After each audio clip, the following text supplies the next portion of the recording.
today, and now you feel fat today also. You're welcome. And now there's a podcast. How we doing, Elliot? I'm doing great. I'm doing great with Bubs right here. He's Elliot really Bromberg. Bromberg. Bromberg. I knew I was gonna get it wrong. You got it. It's a lot of people call me Bloomberg, which isn't not how it's spelled at all, but it's the closest thing they know. Yeah, not even phonetically there.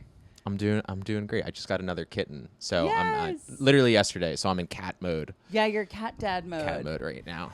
I don't know if I could do a 2-cat household. How many bedrooms do you have? We have one bedroom, Uh-huh. but we have 2 bathrooms. Okay, So the second huge. bathroom has been converted into like the kitten daycare. Yeah. His own bed, own food, own water, litter box, like whole thing. And so we shut him in there for like the whole night so he can have like his own little space. cattery. Yeah. But you have a dog also. Yes. So that's like, I mean, that's more than 2 cats. I know. I have it capped at 1 cat, 1 dog. I was a 1 dog household for a long time because I've had Mr. Finn here for like a decade. Yeah. And then I don't know. I was fostering kittens over the pandemic, and I really loved that. And I knew from fostering kittens that I wanted a senior cat. Mm-hmm. I was like, those are the ones that really don't get placed, you know. And then my friend does rescue in New Jersey, and Mr. Bubs here was in my friend's dad's guest bedroom because they had like big dogs that would like or mess with him. So I was like, let me take him. Sure. And I couldn't get rid of him. Yeah. I was like, he's mine. So I know he's a real sweetie pie. I know you have kittens, but I love seniors. Yeah. The older one just turned 1 and the other one's 4 months. And we were more just like, this cat needs a friend. Like, Yes. he so clearly wants to be like wrestling and do like all this Yeah. cat behavior. And like, I'll get on all 4s and play with him, but like, it's just like, I can't. Sometimes I'm tired and I don't want to crawl around my apartment. Yeah, you don't keep cat hours. No, I don't, because his hours are about 2 to 5 in the morning also, Exactly. which is, it's rough. But they're fighting right now. They don't really like each other yet. Listen, they'll get there. And then we're going to keep at it. They're going to get there, yeah. We'll figure out a peace treaty. Yeah, for sure. Yeah, once they realize, like, wait a second, we both get fed here. We don't have to worry about the bathroom here. Right. It's all going to level out. I think they're going to figure it out soon. Right now, the bigger one is just concerned with establishing alpha dominance. Totally. And there's nothing really like alpha about him. Otherwise, I mean, he has a stroller. We take him. He's the only cat in the city in a stroller. We take him down. He's become like a little bit of like a staple in the neighborhood, which is a lot of fun. I gotta say, people don't know my name in the neighborhood, but they know my cat's name, and that feels like I'm really like integrating myself into the city. I'm like, yeah, I'm a real New Yorker now. Yeah, you're in the community. Yeah. Doesn't your cat have an Instagram? He kind of has an Instagram. So I made it when we got him. I immediately made him an Instagram. Of course. Because we got him in like February, right? So it was like right before tax season. But that's like when like TurboTax starts like being like, hey, Yes. like you want to do your taxes with us, whatever. Yeah. But I started seeing all of like my Instagram feed for the most part is like a lot of like animal videos in general. Yeah. But all these like dog influencers or cat influencers, whoever, like started posting these videos that were like 3 years ago. 3 years ago, I just took a silly video of my cat and now I'm doing his taxes, like LOL. But that's like fine. But then some of them were also being like, here's how much money Duke made like in 2024 or whatever. And then they would go month by month and they'd be like, in December, he made $110,000. And you're like, oh. You're like, I'm inspired. And I had this cat and I was like, he's got to step up. Like we need somebody contributing to the rent in this household. So I started posting pictures and videos of him for like a month. I got him like 300 followers. Wow. They were pretty much all other cat accounts. And then I kind of just got bored and I was like, he's not picking up. But now that we have a second one, if I could introduce like, it might work out. Now that there's 2 of them, I think we can generate some like real real content because he wasn't really doing much on camera. I was just pointing and I was like, do something funny. Like do something cute. At my core, I believe pretty much all animals are very cute. So I don't know what makes one animal go viral versus another. Right. I think sometimes it's just because somebody's rich and then they take their animal to do fancy things. Yeah, like if you can bring your cat on like a helicopter. Right. You're like, he's dressed like a pilot on the helicopter. That's adorable. Oh, those little goggles. But I can't do that. I'm not even, I looked into getting costumes for him. Pet costumes are expensive. They are expensive. I got him a New York Jets jersey. It was like $40. Oh my God. And I was like, this was very funny. The New York Jets TikTok account commented on the video, and I was like, that's great. Repost, please. But I was like, we can't do this daily. Yeah. We can't do this daily. Yeah, this is too much. This is too much. You know, we'll Totally. see what the new one contributes to the situation. Yeah. Can I ask, and then we'll move on from cats, even though it's like a very riveting discussion that I could talk hours about. What color are your cats? The older one, his name is Louis. He's a white cat, white long hair cat. He's a ragamuffin. So he's I knew it was a ragamuffin. He's a fancy cat. Yes. And then our second cat, he's just an orange tabby. I love orange tabbies. We had an orange tabby before who unfortunately died. He had Yeah. a heart condition. So he died when he was 5. And then Louis was the new cat. Yeah. Orange tabbies are, like, well, I mean, you had one, so but like their reputation is that they're crazy. Yeah, for so sure. your ragamuffin's gonna be. We think they're gonna have a lot of fun together. Yeah. We're just working out. The ragamuffin's 3 times the size and is like barreling into him full speed. So we're gonna figure it out. They're gonna once the other one catches up, he'll probably end up bigger than him. Yeah. Yeah. Oh yeah, for sure. You get a couple like middle linebackers in the house. They can really we can Oklahoma Your drill them. sons. Yeah, Your no. sons. I'm getting them on varsity. Yeah. They're gonna get a scholarship. They're gonna make me proud. No, millennials are so funny because you looked at your cat and was like, this guy needs a friend. It's like that's how like our parents looked at us. He needs a friend and he needs to make me money. Like yeah. I'm gonna give you a sibling and you're gonna generate wealth. Because right now we are deep in the red on food. We got him and then we can be done. But like we got this ragamuffin and we take him to the vet and they were like, he has gingivitis, and we were like, what? Don't get me started with the gingivitis. And they were like, so does they were he. like, so he needs to get his teeth clean. And we were like, okay. And we did that. And it was like $600. Yeah. And I was like, and you know what? His breath still stinks. No, it doesn't do anything. It drives me insane. Vets are like either great because they're like there with you in your time of need when they're like trying to get you through something like very serious, or they will get I'm not trying to slander vets, but like some of them can make you spend some money that you might not need to spend. That's all I'll say. The best advice that I've gotten from someone, and I haven't done this, is that you need to try and find a vet who's like 70 or older. Yeah. Like a dude who's just had a vet practice for like 40 years. Yes. Because he's just gonna be like, yeah, it's a cat. Of course, its breath stinks. Exactly. Like, exactly. You don't need to do all this Yeah. stuff. The same rule applies for dentists. I had a dentist right over here. I stopped going because every time I went, they were like, hey, you see this shadow? First of all, they did x-rays every time I went, which I thought was weird. Yeah, not And necessary. then they were like, you see this like shadow on your tooth? And I was like, sure. And they were like, that could be a cavity in 10 years. Yeah. Do you want to get it filled now? And the first time I did it, they were like, oh, but we're just going to do it as preventive. It's just a cavity, or it'll be a pre-cavity. And I got it filled thinking, knowing really not, because my dental insurance, I guess, is good. I don't really know because I never had to pay for the cleaning. I just go for the once every 6 months cleaning. And I was like, oh, what could a little filling cost? It was a $500 filling. Yes. And I was like, great. No one was going to tell me this before. No, I totally. Everyone's they're just pushing procedures on you all the time. Pushing procedures, and like when it's something like your animal's health or like your own teeth health, I'm like, okay, these set of chompers are like right next to my brain. They're for life, right? Yeah, they're for life. And with teeth, when they go bad, like they're done. Like exactly, they're ruined forever. But I was like, now I'm just gonna floss. Yeah, I'll stop lying about flossing. I'll actually do it for now, and I won't pay for a treatment. I will say though, my dental visits did greatly improve when I got over my dental anxiety and I started going every 6 months for cleaning, for sure. And I started flossing. It really does make all like that much of a difference. I really became a consistent flosser like probably about like 3 years ago is when I should really just be like flossing every day. And when you're not flossing and you start flossing and you like floss for the first time in a while, it smells It's disgusting. so bad. Yeah. And you're like, I was walking around like this. Yeah. Nobody, no.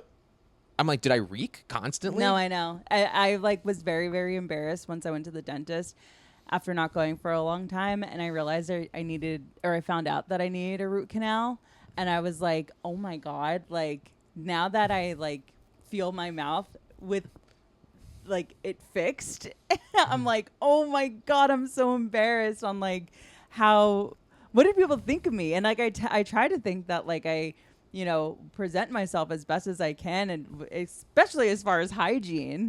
I do want to say though, this is on dentists a little bit and hygienists, because they're always like, you flossing? Mm-hmm. And you're like, yeah. And they're like, okay, you can floss a little more, just like remember to floss. I learned that they always know when you haven't been flossing. It's not like it seems like maybe they've been flossing. It's like you're either flossing regularly or you're not, and they can tell and they can smell it. Yeah. And it's like, it's embarrassing when you find out that you have a cavity. Like, I've been embarrassed every time I've had a cavity, but it's like, I'd rather you embarrass me the one time and be like, your breath smells, I can smell it. Like, go, you need to floss. I know, but that's like, because I thought I was being coy. I thought I was being like a sneaky little boy, and I was like, they'll never know. They'll never tell that I don't floss, but they knew the whole time. No, they know the whole time, but the problem is if they tell you to floss, then they'll make less money on cavity procedures. Yes, big pharma gets us again. Yeah. Here we are. They don't again. want your teeth to be healthy. No, they want to be the reason why your teeth are healthy. Exactly. Yeah. Oh man. Well, anyways, thanks for coming on the show. Of course. I'm Excited happy to be to here. chat with you. I would love to know. We'll get right into it. When was the concept of dieting? Like, when did it come into your psyche? Oh, when did it come into my psyche? Well, I feel like in some ways it was very much like thrust upon me just by being like a child in like the early 2000s. Yep. When like heroin chic was like still kind of like peeking out. And I don't know, you just see like, every magazine was like, like this actress, like she got fat, like, and I'd be like, I'd be like 7 and I'd be like, yeah. I feel like I have a really bad memory of my childhood, which I think is probably okay. I think I'm pretty sure it was a good childhood. So you tell yourself. But what really I know stuck with me is that show, The Biggest Loser. Yes. Say more. As soon as I was like old enough to like be on the internet, like I was like watching like The Biggest Loser compilations like on YouTube, like constantly, and I was like, I mean, to me, I was like, this is peak television. And then years later, I'd be like, oh, this was like 7 seasons of like full pendulum swing to the opposite side of like an eating disorder. So I think that's where I think that's when I was like first exposed to it. I didn't have parents that like ever like pushed like diets on me. But I think like reality TV shows, TLC, like that sort of stuff is like where sure. I first became like aware of like dieting culture. Yeah, it's actually very funny that you bring up The Biggest Loser. Did you see that there's like a Biggest Loser doc that just hit Netflix? I did not. Yeah. No. Yeah. So next week's episode, dear listener, is gonna be I'm gonna do like a recap reaction to the documentary. I'll check it out tonight. Yes, please do. It's really, I mean, I don't want to say it's really good, spoiler, but It's fine. It was fine, and like I think they could have honed in on a few more things, but maybe legality wise they couldn't. And it was kind of, they did, talk to the producers of the show, and as I was watching the documentary about Biggest Loser, I don't remember feeling at the time like the show was exploitive. No, I didn't. I mean, granted, I was a child, so like, Same. I didn't really know what I didn't really know what it meant to exploit someone like at all. Yes, same. But I kind of was like, I was like, they signed up for this, right? Right, Like, so I right. was like, I would never understand when like Jill Michaels was like, you get to eat one apple this week, like why Yes. people were crying and stuff. And I didn't realize that like when you take people who are like not moving a lot and then you go, you need to work out for 12 hours like a the day. Navy Like, SEAls. yeah, I was like, that's hazing. Yeah, Like, yeah. These that's people got like hazed. hazing. And also you can like really like physically hurt someone in a way that they then can't like Yes. lead a more active lifestyle. Yeah. Yeah, I mean, it was basically like it was like right before I think people started to become like more body positive. So it was like yeah. the dying throes of like the 90s and 2000s. Like, Yeah. you gotta be teeny tiny. Oh, for sure. I mean, the show I think ended in like 2018, and It went on for that long? It went on a long time. I think that late, and it was like 12 seasons. So, Wow. like, yeah, it was the show went on for a really long time, and it was a hit. So, like, the stakes just got higher, and the contestants got fatter. I think it also like there was definitely a part of me where I was like, because like I was like a pretty chubby, especially like in middle school. It definitely made me feel better about like myself. Same. Like it was kind of just like, it was like almost like pornographic, where you're like, yeah, I'm like not super happy with my body, but like at least I don't have to be on The Biggest Loser. Like, Oh, I would constantly play the comparison game. And it was also oddly motivating. right. Like, they got into a habit of having The Biggest Loser premiere on, like, New Year's Day, which is so, like, New Year's resolution. I'm going to very kick smart off. of them, yeah. Exactly. I'm going to kick off my diet. And so I found it to be, like, very motivational and, like, you know, putting myself in, like, the what would you do situations of like the temptations. Meanwhile, I'm like sitting on the couch, like eating tasty cakes as I'm watching this show. Yeah. Actively. So, you know, but that's so funny that you bring up The Biggest Loser. I mean, I think we grew up during the creation of reality television.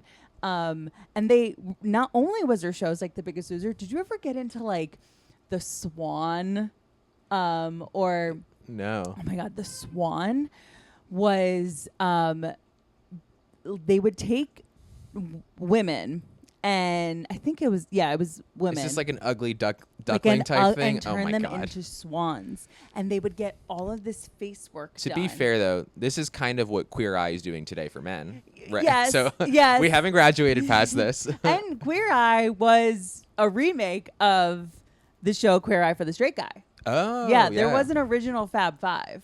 Oh. Yeah. You're talking to a reality television historian. But so the Swan was like, they were giving them plastic surgery? yes. Oh. It was Wait, that's so plastic much surgery. worse. The Queer Eye is like, maybe try button down. Yeah, Like, and vacuum your yeah. room. And Yeah. let's not use 2-in-1, like, or even 3-in-1 conditioner, body wash, and shampoo. Like, Yeah, not quite that. you're 55. Like, let's clean it up a little yeah, bit. yeah. Let's button it up a bit. No, it was crazy. And they wouldn't let them look in mirrors.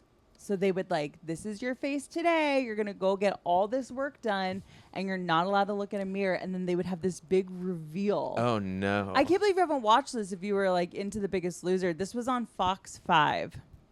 And it was, I would love to do like a Where Are They Now, or find out where these women are now, because it was like early 2000s plastic surgery at that. It's not even like the good stuff now that's like incredibly subtle and like, you know, Right. you looked at these women and you were like, oh, they've got work done, you know? Oh, and it's geez. like, I remember thinking like, yeah, I would go on this show and I mean, I'm 14 being like, I would go on the show and get liposuction. Yeah, at 14, I could have seen myself. I have always, in general, both my parents are healthcare workers. My dad's a surgeon. My mom's a nurse. So I feel like my parents very early on have like, I've like never fallen into, and I think a lot of like young people can, especially if you're like a young person with like body image problems. I think it's really easy to fall into maybe today, like the Maha sphere. Like, I think they're waiting to get you, because they're all about like your metabolic health is going to make your life perfect. Like, my parents actually made me watch the opposite end. They made me watch like Botched. Nice. Which was a great show, but then they'd be like, see, don't you ever get plastic surgery? Yeah. And I was like, they were like, unless you have like an accident, don't get plastic surgery. Yeah. And I thought that was a fascinating show. Yeah, I didn't watch Botched too much, but I think that it definitely could be part of a great like body image scared straight program. It was basically like you would see people with like the most severe body dysmorphia who like couldn't stop getting like lip filler, or like someone had taken their ribs out, or like someone was like like tits out to here, like really like crazy stuff. Yeah, was that a TLC show? Might have been Bravo. Bravo. Yeah, I think Botched was Bravo. Yeah, but TLC also had like crazy shows about like people modifying their bodies or living in like giant bodies or whatever. So, but you mentioned that you were a chubby kid. Yeah. And I think you have some bits about having lost weight. So I do, yeah. So like, were you always chubby and then like you like hit puberty, or did your weight yo-yo? Like what's your relationship, like what's your history with that? It was, well, sometimes I feel dumb because I like look back at myself as like a kid and I go, I wasn't even like that chubby, but I always felt very chubby. I had a twin brother. My twin brother was always very skinny growing up. And so, you know, we would always like bicker and stuff, but the insults that always like really bothered me was when he would call me fat. Like I like those ones I like really would like make me upset. So I definitely started noticing, like, my parents were always like, oh, you just have like a little bit of baby fat. But I remember the first time that I had to get like husky jeans. No! Like, and like to have a regular size jean number fit me, like it had to be the husky version. Yeah. And I remember I was in 6th grade. I was in like the band in 6th grade. And I remember seeing, that was like the first time I saw like a really unflattering picture of myself, because it was like a side profile, because I played the flute. So I was in the band. It was a side profile. And I was wearing a very ill-fitting like white polo shirt. And I never really had like a growth spurt like in puberty. So like I never had like a, because like sometimes you'll see like a little chubby kid and then they grow a foot. You're like, oh, and you're like, that was their body getting ready to like grow a foot. Yeah. I kind of just grew consistently like 1 to 2 inches every single year until I caught up to everyone. Yeah. And there was definitely like some yo-yoing. I started taking sports a little bit more seriously like in high school. I played baseball. It wasn't good, but I was like going to baseball practice. Yeah. And then my senior year, I quit, and then I wasn't like doing anything at all. And I was when I got a car, and I was also like constantly going to like get fast food with my friends and stuff. Freedom. You got wheels. Yeah. I got a little, and then I got skinnier again. Not not that skinny, but like started yo-yoing back in college, especially like my first couple years of college. I joined a fraternity, and especially during pledging, I think there were a few things going on. One, when I was like pledging, like they made us like go to the gym. They were like, you have to go to the gym. But also like I was in like lineups all the time. And so I was like going to the house every night, and they'd be like, you're doing wall sits for like 3 hours and push-ups and planks. And so like I weirdly at 18 had very good core strength. It was the only time in my life I could do clapping push-ups. But I also kind of in college developed a thing where like I would like forget to eat. Like I would go like, and I don't think it was intentional, but like that's like a big change for like people like having to get their own groceries for the first time. Yeah. And I only had a meal plan my freshman year, and I didn't have like a mini fridge or anything in my dorm. And so I would just be like, I just like wouldn't eat. Like I would go like, maybe I'd have lunch, and then I like wouldn't have like another meal for like 24 hours. And so I see some pictures of me like my sophomore year. I was actually like very scrawny, because like I wasn't eating like at all. Oh my gosh. Wait, why did you only have a meal plan your freshman year? So my freshman year was like when I was like having my meals at the dining hall. And they changed things, and they like made it so like you couldn't like take food out of the dining hall anymore. I hate that. And so I signed up. I would get a few dinners a week through like my chapter house. Yeah. But I also wasn't in a dorm anymore, so I was in an apartment where I had like a proper fridge. Okay. And was doing like actual like groceries. Yeah. For myself, but I was in College Park. I was at University of Maryland. Like there wasn't like the grocery store I was going to was a Target Express. So there weren't like really that many options for groceries. And so I think I was kind of just like skating by. I was kind of just being like eating, like getting a little bit of groceries and then like going to the chapter house and like eating like snacks there, like throughout, like I on my way back from class I'd stop there, get like a banana or something, and, like or a free bagel, like, and then I'd go home. But I wasn't really having like consistent meals like at all through like sophomore and junior year of college. I know, in having conversations with comedians on this podcast, college is such a turning point. It's either like, all of a sudden I had a meal plan with like a dining hall open 24 hours a day and I ate everything, or it's this, all of a sudden I had to be the one responsible for my meals and I just didn't. And I knew how to cook. Like my parents made sure, my mom really, not my dad. My mom like made sure that me and my brothers like all learned how to cook in high school. So like I knew how to cook. Yeah. I was just kind of like, I don't know, like when I'm doing other stuff, I was like, I never felt hungry, but it was to the point where I would get home late at night. I'd be like, oh, I am hungry. And I'd be like, tonight's dinner is bed. Like, and I would just like, I would just go to sleep. Wow. Well, I'd also get high, which helped me fall asleep. But yeah, like that's just like, insult to injury. I have no food in the house and now I'm going to get high and I'm going to get even more hungry. This is going to sound weird, but sometimes I'd be like a cold glass of water would be like, I'd be like a bunch of ice cubes and then like I chew on the ice cubes. Well, now it sounds worrisome that I'm like processing it. You sound like an Instagram influencer. I'd eat ice. Yeah. And like, the number one hack to late night eating is an ice cold cup of ice water. Well, it's like the water makes your stomach feel full, but like, yeah, that was kind of like what happened.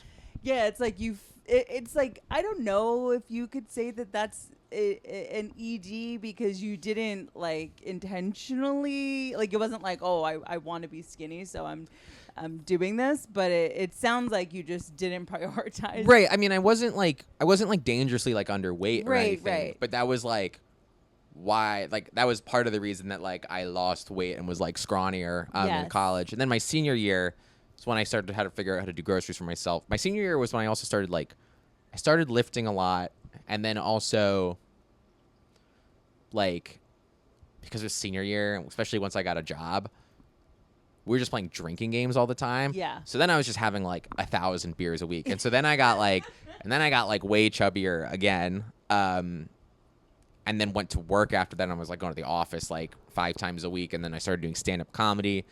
And so then I was just like sitting all day and then going to a open mic and having like some drinks like with the other 22-year-old comedians and staying out late. So then I actually got it like in really bad shape. And I probably got up to like 220. And then COVID happened. And there was nothing to do. And one of my roommates was kind of on like, started counting his calories. For any semblance of control during COVID. Yeah, but to the point where it was like, he would like sit down and he'd tell me exactly how many calories he had that day and would like walk me through. And then he wouldn't like season his chicken. Like he wouldn't put olive oil on it. But he would run a lot and I had nothing to do. So then I started running 3 times a week and I hated running. I hated it the entire time. But I was running a lot because I had nothing else to do. And so then I lost all the weight and then things opened back up and it became like, or things didn't even really open back up. It got cold out, like turned into the winter. And I was like, I'm not running indoors. Like I barely like it outdoors. I'm not running on a treadmill. And then I stopped running and then the vaccine came out. And I was like, I'm vaccinated. I'm good. I'm never going to get sick again. And then I like completely stopped like working out and doing everything again and just like going out all the time. And so then I gained all of that weight back, moved to New York and was like, I'm in New York. I'm going to be walking all the time. Like that'll make me lose weight. It did not.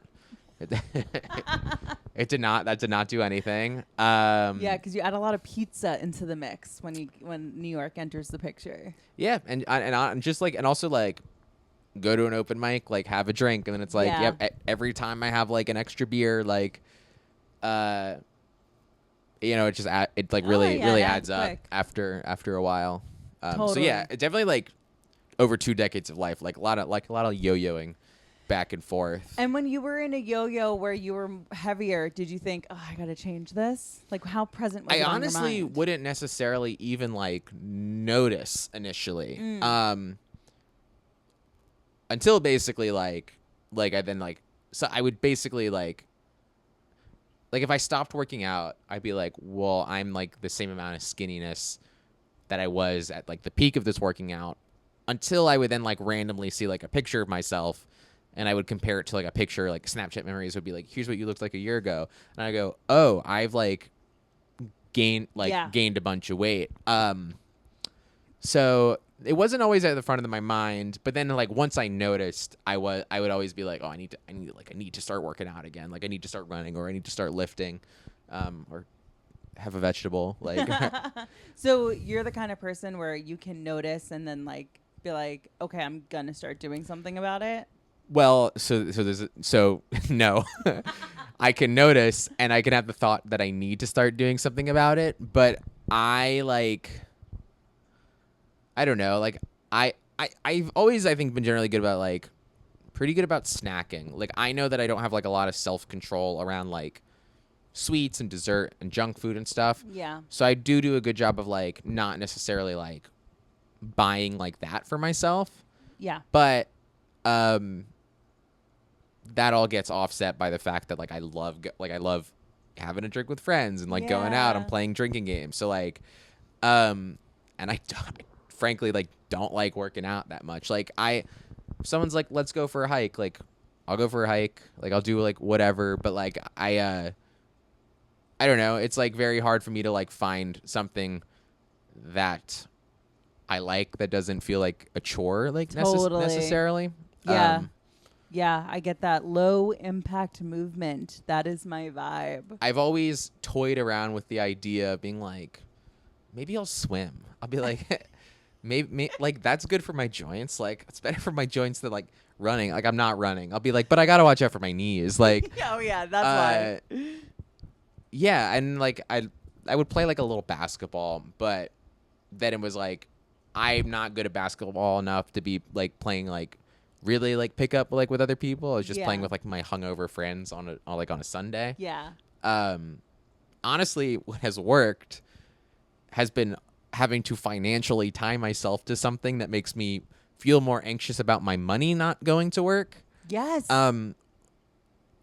I like 2 years ago signed up for Orangetheory, which is expensive as hell. Yeah, it is. But the second that I was like, no, now I'm paying like real money for this, I was like, I have to go to it. And I kind of started slow. I started like 4 classes a month for like a year.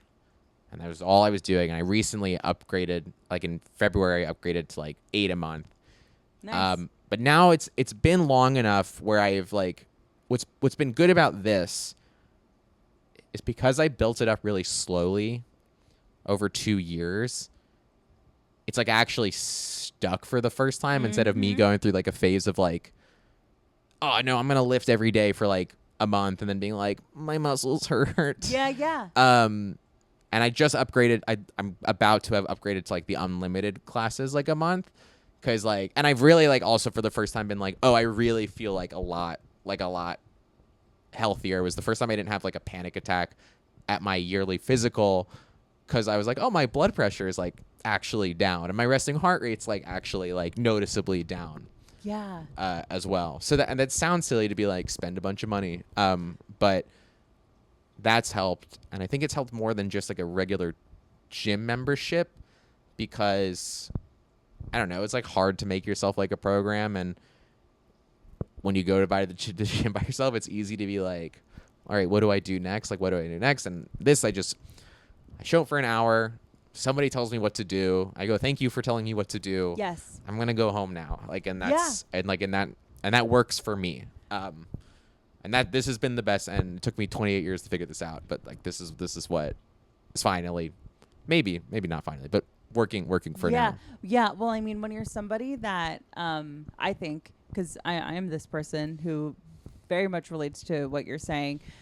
Being on that yo-yo train with weight and going through the running phase of my life, the lifting phase of my life, like just as you were describing, the fallout for me has always felt so harsh from when I, stop or start one of those phases in my life, because it is this like, oh, I have to go into it with like every ounce of my being, and this is who I am now. And then all of a sudden I can't get out of bed because I've worked myself into oblivion, as if I'm a Biggest Loser contestant. Right, or something exactly, yeah. crazy. And 100%, the amount of money that if I had all the money that I've wasted on like $10 a month gyms that the only time I've been in the gym was when I signed up for it. I swear. Yeah. Because in your head psychologically, you're just like, it's $10. It's not Right. enough of an impact. This is the first time I've signed up for anything. I was like, oh, $200 a month? I better show up. Like 100%. I better for real like show up, because I'm going to be upset if I like it's easy to like if you don't use Netflix a lot to be like, whatever, I don't care that I'm paying for it. But I was like, I can't pay this much money and like not take advantage of it. 100%. And also I was like, I think it's easy. Like I would have so much more shame if I then had to cancel it also, to be like, I don't want to, I quit actually. Like I don't want to, I don't want to do this anymore. Yeah. And what's funny about Orangetheory, I've never done an Orangetheory class, but I will, because I have a gym app where I can it's a lot of studios are in the network. Like ClassPass? It's like ClassPass. It used to be called Gym Pass. Now it's called WellHub. Blah, blah, blah, blah, blah. But I pay like $200 a month for this thing. And so if I don't use it, I am wasting money. Like legitimately wasting so much money. Yeah. And I hate that I am a person like you who needs to have that much money on the line in order for me to go and do I don't love it. I don't love it I like don't that love at all. it. And it's actually crazy with WellHub, and I don't know what it's like at Orangetheory, but at WellHub, if you like reserve a class and then you don't cancel the class in time, like I always go to Pure Barre.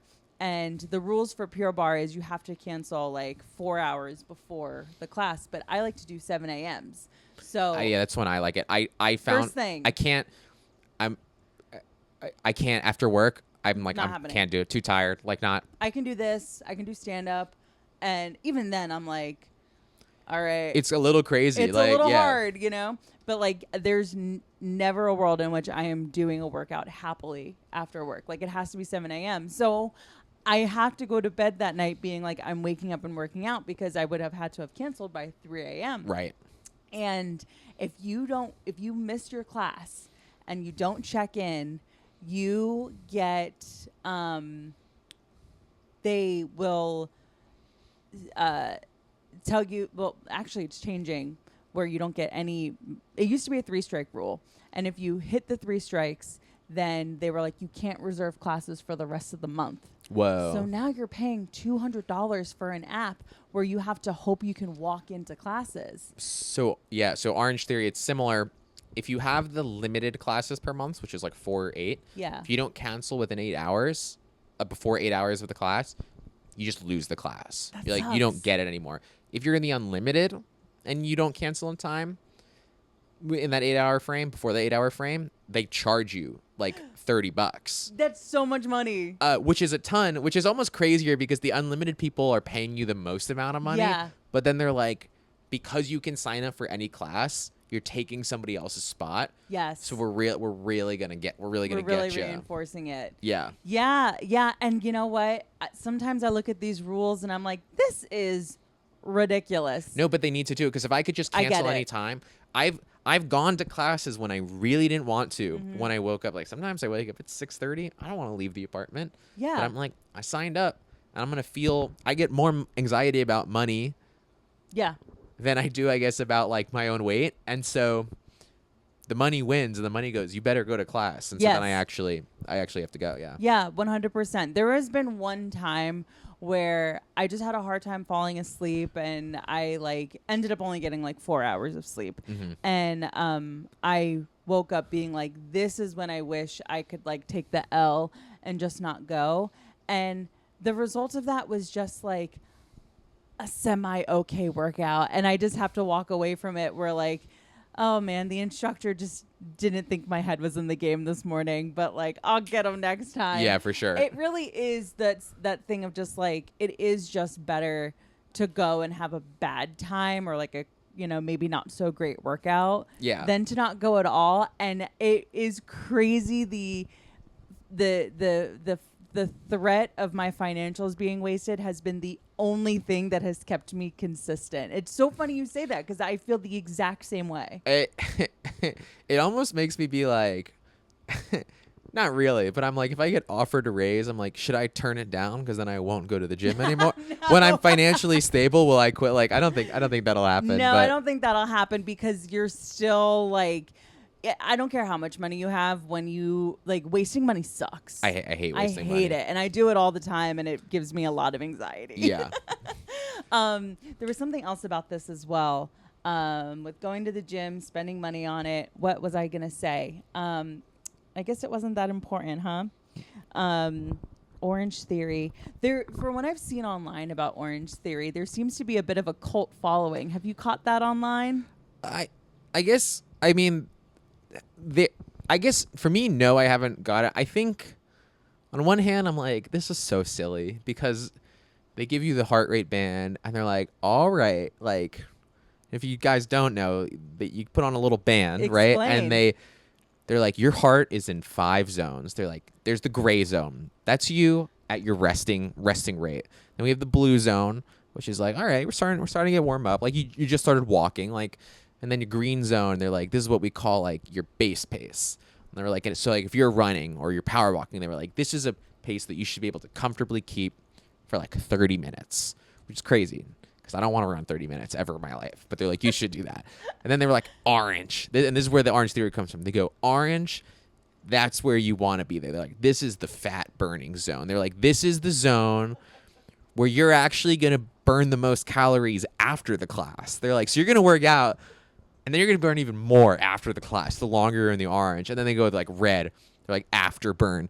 That's your all out. You're emptying the tank. We only want you there 1 minute or 2 minute. And the freaking pyramid, I got to say, it's helped. A lot of the people around me are like clearly people who go all the time. They don't even wear the heart band anymore. Yeah. But I like my numbers. Yeah. I like my little numbers You're a and my numbers guy. and my stats and my splat points. That's what they call them. I love getting got to get some splats on the board. What's a like splat point? Every minute in the orange or the red is a splat point. Okay. So I'm getting hard after the splats. Yeah. And I guess I don't know. I think to some extent a lot of the workout classes, all of them can get like culty. Yeah, for sure. I think Pilates, I guess to me, like online seems like the most culty. Yeah, the Hot Girl Club. Orangetheory, maybe, I don't know what their old advertising was like, but a lot of their like current advertising seems to be very much towards like getting like regular people to do it, not trying to be like, Yeah. are you 110 pounds? Like, yeah. do you want to look sculpted? Like, come to Orangetheory. Like, that's not like they have like a real like. There's running, there's rowing, there's strength training. Like, it's pretty like cohesive, which is also the other part I like. I don't have to like pick a specific thing. Yeah, you know? don't have to pick a discipline. From what I'm seeing of like the shift in Orangetheory advertising is like they're kind of going the Planet Fitness route without the lung alarm. Yeah, exactly. Like here is like, no, you can be like your average looking person or whatever, but like we're not going to shame you for trying hard. Right. No, I mean, I my first like 5, 6, 7 months going to Orangetheory, I wasn't even running. I was like, I'm power walking. Yeah. I was like, we're not going to have an asthma splat attack points. mid-run. But I was getting splat points. I was like, we're going incline at an 11. Oh, because that's the other thing. It's like where your body is at. Like it's how your heart is reacting. Yeah. So that's interesting. So I was like, and that's what helped also is like I was able to like eat. Like if you don't run and you try to start running, like it's hard. Yeah. Like, and then you feel bad because you're like, well, I didn't run very far. But like they kind of give you like a good range of stuff to do on like cardio wise. And I like that because like really you're only in competition with yourself, which Right. is so important, even though they're, the points are on the board and like you can actually see what people are doing around you. Well, and I get competitive during the class. Of course. I'm throwing elbows on the treadmill. I'm turning their speed down. I'm like, you're going to go slower than me. Like, I make it a competition. My friend was going to Orangetheory for a while and she stopped going because her like she like hit her foot weird on the treadmill and fell off, and the whole Oh class, no. like, This is a big fear I have. This is a big fear I have is Yeah. every time I try to get a little bit faster and I'm like, today's the day where I eat it. Today's the day where I shatter my femur because I go flying into a rowing machine behind me. And she said what was worse is that when she got up, everyone clapped.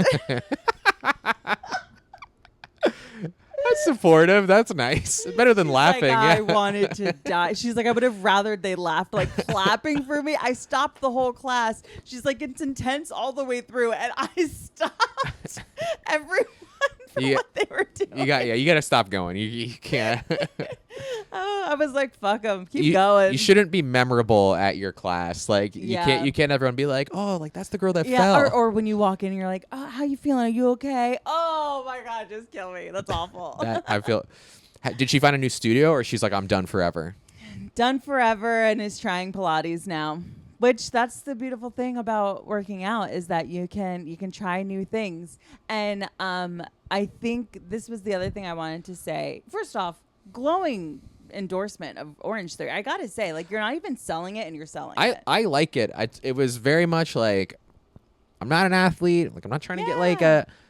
I'm not trying to get like a six pack like or anything. Like, just, it's the ability to like ramp up at my own pace is like Yes. really like what worked. Yeah. It sounds like a very like like not entry level, but a very like attainable berries class. For sure, yeah. You know, like berries is for like the rock hard bodied people. Like I'm just not trying to like. Yeah. That's just like annoying to me. That's like, Yeah. if it's your thing, it's your thing. But it's like I'm not. I just don't care that much about like. Some of those places are more about like the aesthetic of being at the workout class in the first place, and I Having a just like, berries crop top. yeah, like, and I just don't care that much. Yeah, Orangetheory made sure they picked a logo that was not appealing to Yeah. women Oh, it's apparel. super ugly logo. Every time they have apparel for sale, it's been the same apparel in there for 2 years. I've never seen anyone buy a single thing from them. They really want to reinforce the splat. It's like, I mean, it looks like no, that's what it is. It's their splat, but you're like, is this the freaking Nickelodeon slime zone? Like, Nickelodeon. you're gonna get sued for this. Like, Did you make this on Canva? yeah, I mean, they must have. Damn, that's very funny. But there is something to group fitness. I gotta say, like, never mind. Yeah, like a $10 a month gym that I'm not going to because I'm not really feeling the financial pressure of it is one thing. But like having to go to the gym and like tell myself to, I don't know, do anything. I can't do anything unless someone's like saying exactly what we're doing, like out loud, or like even today, whenever I do a plank in this bar class, I always drop to my knees before the 90 seconds is up.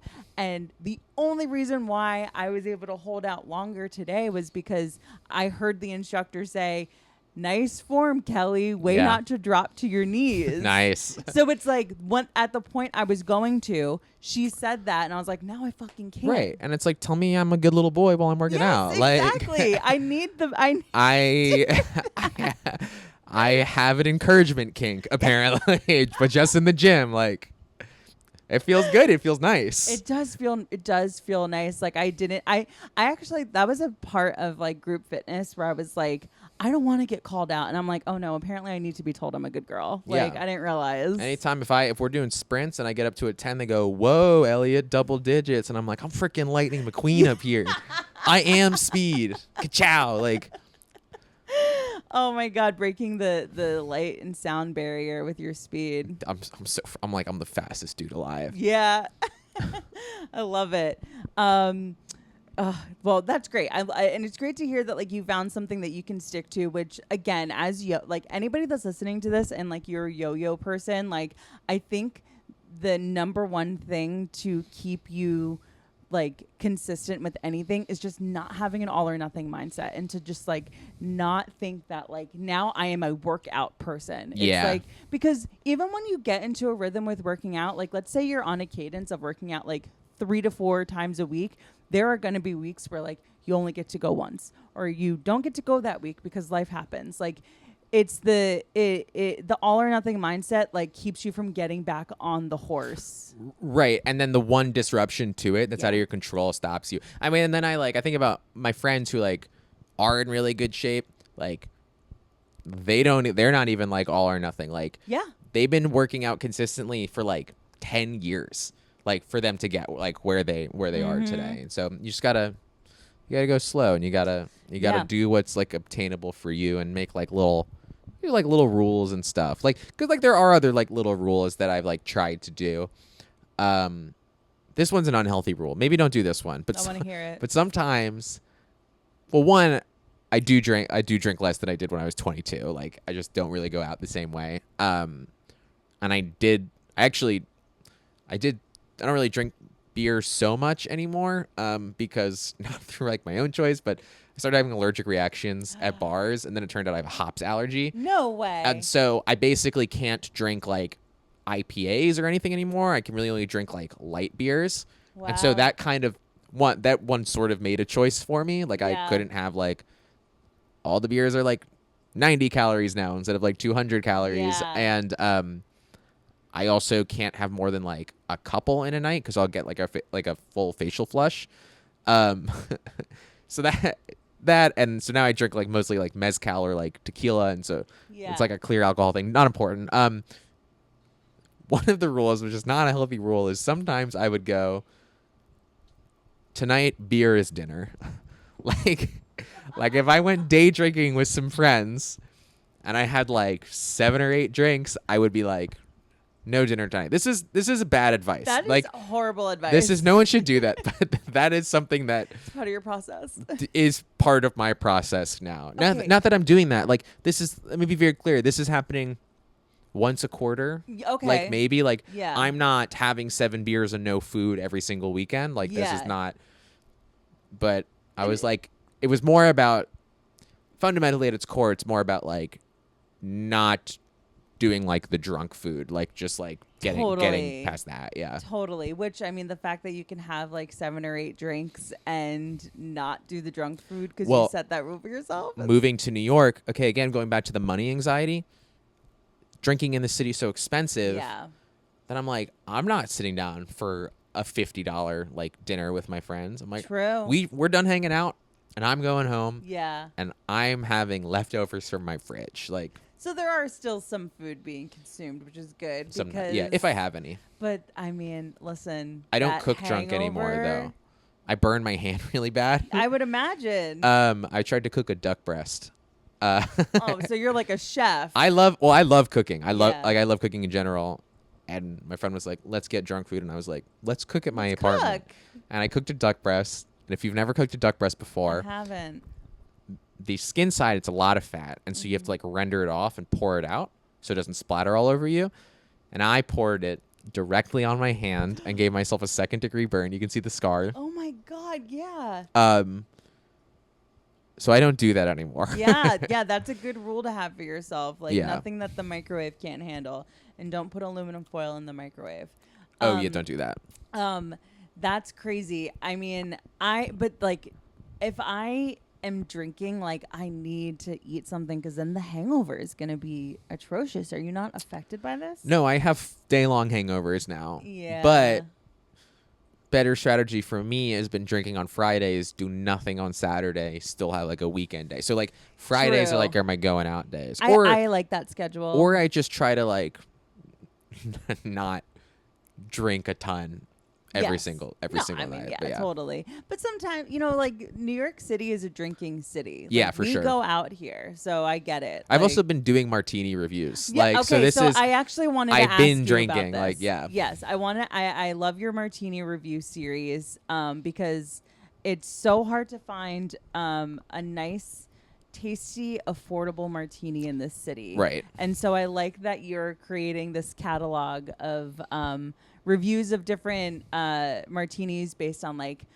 vibe, presentation, taste, and price. So did your was the inspiration to start this martini review like, oh, I like having cocktails and I can make content?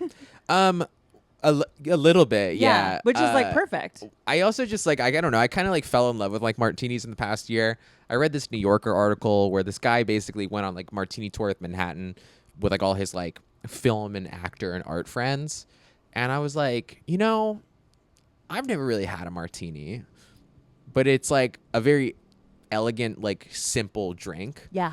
They are expensive, but for what it's worth, most martinis that you're ordering are fundamentally like 2 drinks. Yes. Right? So like beer is like $9. Martini's like $22, but you're getting like about 2.5 times like as much out. So like from that perspective, I was like, one, it's nice to have like one drink that you can like sip on.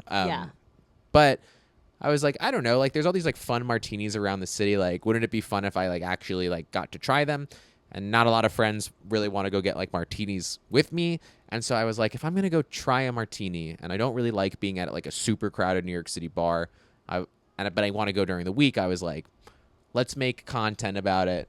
Just to like have some more like fun / like some more reason to just like take a subway 30 minutes to go have like one drink by myself, turn it into to content. But it's been a lot of fun. I love it. It hasn't been affordable. I've been going to like all the fancy hotels. Yeah. And I've had some really good martinis, but they're all like I had a $43 martini. It was bad. And it was bad also. Oh no. It was really bad. At the Hotel Chelsea, they have a standard martini called the Duke's Martini, which is really good. And then they had something called like, I don't even remember the name.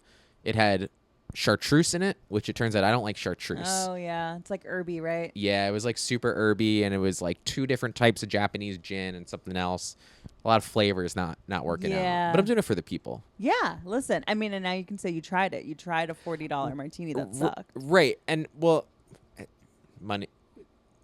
It's part of me is like, if you're gonna spend 40, if you're gonna put it on your menu, it should be good. Yeah. It is a little fun to go to these places and be like, hey, by the way, some of them aren't good. Yeah. Like, don't bother going here. Like, it's not all good. I feel like I'm de-influencing people. Yeah, that's a little just great. bit. Which I love this trend in online content is the de-influence, where it's like you don't actually need to do this, because if someone's being like sponsored by the hotel to come and try, they're like, it was amazing. Right. So I'm scoring them like, no, if I'm getting paid by the place to go there, I'm gonna give it a score. But I've given several martinis. I gave one a 2 the other day. I had a burrata martini. So this is the weird thing is, because I'm like, I want to. I'm on a quest. The series is finding the best one in New York City. Yeah. I like a gin martini with a twist. If I'm just at a bar, that's how I'm gonna order it. But if I get a gin martini with a twist at every bar in the city with the gin that I like, Yeah. I'm going to get fundamentally the same drink every single time. Totally. Not a lot of variation. So I was like, let me go to places and try what they're calling like their signature martinis, or just like their funky ones that they're putting on the menu. Yeah. Because if you're going to put a funky martini on the menu, it should be good. Like it should be good. And a lot of them, and I hate these. I hate gimmick food. I hate when people call food viral. Like they're like, I've tried like the new viral smash burger. Like that makes me so mad. And I can tell that like doing this, I've been having a lot of things that are clearly designed to be put on Around social media. SEO. Yeah. So it was a burrata, like they called it the burrata pizza martini, and it was like the water that burrata sits in and vodka and paprika oil. It was disgusting. Yeah. I had a what is it called? A caprese martini, which was olive oil washed vodka, balsamic vinegar. Oh, sorry, no, it was a basil and tomato washed vodka, olive oil on its own, and balsamic vinegar in a drink. And to its credit, it tasted like a caprese salad. Yeah. But I was like, this isn't like who's asking for this? Right. Well, have you seen like online like the salad dressing martinis? No. Yeah. Okay. So but similar vibe. I'm guessing. Vibe where it's like basically the most filthy, dirty martini you've ever seen, because it's like pepperoncinis and like, you know, like dirty martinis are maybe this is a flaw with me trying to do the series. I don't really like dirty martinis that much. Specifically, I don't like olives that much. Okay. I've had a pickle martini that I thought was really tasty. Yeah. But like when someone's like, it's the dirty, like we have like the filthiest, sluttiest martini. Yeah. I'm like, Subway filthy. and there's blue cheese in the olives. Yeah. I'm like, go see a therapist. I was like, this isn't a food combination. This is just gross. So will you try that? If they're like, I've tried some dirty martinis, and I will say I had a couple that I really liked. They're still not really like my style, but if like for the purpose of this, if someone is like, no, we do like this in-house brine, like it's our thing, like it's not just like olive juice, like it's like our own dirty martini, then I'm like, yeah, like I'll give it a try. Okay, noted. And will you branch out to doing more like lower priced martinis? Like I'm thinking of 169 Bar. If you've ever been there. No, where is that? It's right over it's on Lower East Side. I'll try it. And or East Village. Yeah. I think it's Lower East Side. And it's right over the Williamsburg Bridge. And it's they have a pickle martini there that is like $11. So the goal has not been to try the most expensive places. I kind of was just more like the ones that I know are like these like hotel ones, and hotels just have like a markup on everything. Yeah. But I mean, people have like dropped comments from me about places to try. Yeah. So I went to a place like on the Lower East Side called Bar Valentina. Mm-hmm. This is where I had the burrata one, which I did not like, but they had a few other martinis which I did, and they do something called like teenies. Okay. And so like they came in smaller glasses, but they were still like decently sized drinks, and those were like $9 or $10 each, and so you can do like a little martini like flight. Yeah. And they had a really good dirty martini. Nice. Okay. So I love this because you're not keeping yourself in a box, and like now I know through like watching your series I can go to that bar and like get that flight for this amount of money. So like that sounds cool. My last question to you is, what are your thoughts on the espresso martini? Okay. I like an espresso martini with a caveat that it has to have like espresso in it. I remember when like espresso martinis, and I might be way off here, but espresso martinis to me entered the zeitgeist like 3 years ago or 4 years ago or something. Because I remember being like 23 and there no one having espresso martinis, and then one day espresso martinis being like everywhere. And when they came out, I was like, yes, caffeine. I was like, I want to be up all night. This is the best. Not eating. Yeah, I'm not gonna touch not a single snack. But I remember the first espresso martini I ever had, I was like, this is really tasty. And then as like more places started adding them, I'd be like, oh yeah, I'll get an espresso martini. And then I remember having like really gross espresso martinis. Yeah. And like a lot of places started replacing the espresso with like cold brew concentrate, or there's not really any coffee in there at all. It's just like Mr. Black's like coffee liqueur. I hate it. I hate that. I won't have an espresso martini unless I know it's like fresh espresso. Yeah. And a lot of places don't do that. So I think I make a really good espresso martini at home. And what I do is I have an espresso, so I'll do the decaf ones now also. Totally. So I'll do a decaf espresso, and I keep a bottle of vodka in the freezer. Normally I'm a gin martini, but vodka for espresso, so that's like ice cold. And then I made my own Demerara syrup, which is just like a type of brown sugar, and I do a rich Demerara syrup, so it's 2 parts sugar to 1 part water, and the full espresso shot, 1.5 ounces to 2 ounces of vodka, and then depending on how sweet you like it, like 1/2 ounce to 1 ounce of the syrup, and then just shake it up, strain it, and garnish. And like to me, that's the perfect espresso martini. Yeah. So I'm a big fan, but I think a lot of people are giving you like garbage, borderline, not even espresso martinis. Totally. Yeah. I think once the coffee liqueur entered the chat, it was like, oh, I don't want this. And if you give me it into a plastic cup also, I'll return it. Like as you should. If you're gonna give me a martini in a plastic cup. Yeah, no. I mean, there's some places where it's like, look around, you're at a dive bar, don't order why espresso would you martini. order that? But like, there's some like nice-ish places that are like really, really taking advantage of it. Yeah. Of us. Yeah. And it's like, all right, well, this is clearly batched. Oh yeah. Also, I hate a batch cocktail. Same. I understand from like a business perspective of why you would need to batch it. If you're like, we're doing so many in a night, we need to pre-make them. But what you lose in a batch cocktail, and maybe if you're a bartender, tell me I'm wrong here, but what makes a cocktail good is when you're like shaking it or stirring it, you get a fair amount of dilution, which can like take the edge off of some of these drinks. When I've been having these batch martinis, they're all like a lot harsher. Yeah. Because they haven't been stirred like with a bunch, to my knowledge. They just made them measurement wise, but I don't think they've been using ice. They've just been putting them in like freezer doors to chill them, and it's just not quite as good. It's a science. It's really down to it. Wow. Well, riveting. Love it. Thank you. I think, when I saw you were doing that series on martinis, I was like, this is so cool. I'll go to 169 bar now. Yeah, Please do. Also, I was going in the notes app after this. Yeah, put in the notes app. Listen, I'm not saying your socks are going to be blown off, but like when you're doing like the cost vibe analysis, it could be a pretty good martini. So I'd like your thoughts. I like vodka martinis. What real time last question? What's your thoughts of like I know you said you like gin martinis. What's your thoughts of like a gin martini versus a vodka martini? Well, so I my mom's a gin person, so like I've always liked bitter taste. Like I like 80%, 90% like dark chocolates. Like I like bitter stuff. Yeah.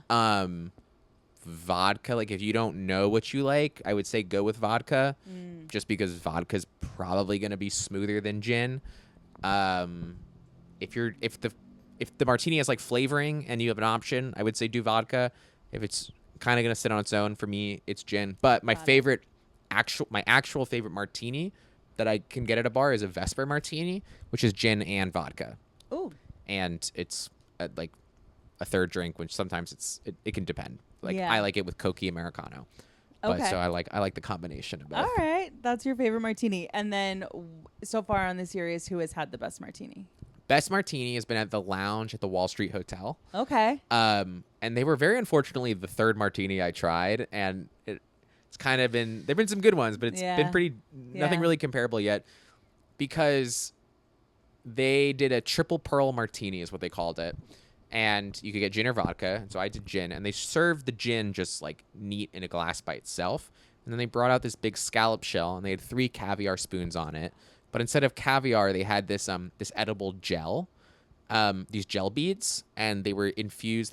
3 different spoons. One spoon was infused with olive brine, one was infused with sweet vermouth, and one was infused with espresso. And so then you would have like a little bite of the bead, and then you'd sip your gin with it. And it was basically like a martini 3 ways. And it was a lot of fun. It was like a $30 martini, but it was kind of, I was okay with that one because I was like, this is served like a little fancier. Dinner like and there's a like show. there's like a little presentation to it, and it was really nice. Wow. That's not what I was expecting. That's a great answer. It shocked me. I was very happy with it. Damn, you've been chasing that dragon ever since. Yeah. Trying to recreate that moment. Yeah, I got the itch for sure. Yeah. Awesome. Okay, well, Elliot, thank you so much for coming on. Of course, thank you for having me. This was awesome. Great conversation. Please tell the people where to find you. You can follow me on TikTok or Instagram at Elliot_Bromberg. Also, if you're in New York, I run a monthly show at Flophouse Comedy Club. It's called Just Good Comedy. The Instagram is at Just Good Comedy NYC. Run it with a couple other DC comedians moved up here, so come check it out. Awesome. And what's your cat's Instagram? Cat's Instagram is Louie_Muffin. Louie spelled LOUIE _Muffin. All right. Everywhere you can find Elliot and Louie will be in the description of the show notes. And until next week, we'll talk to you. Bye.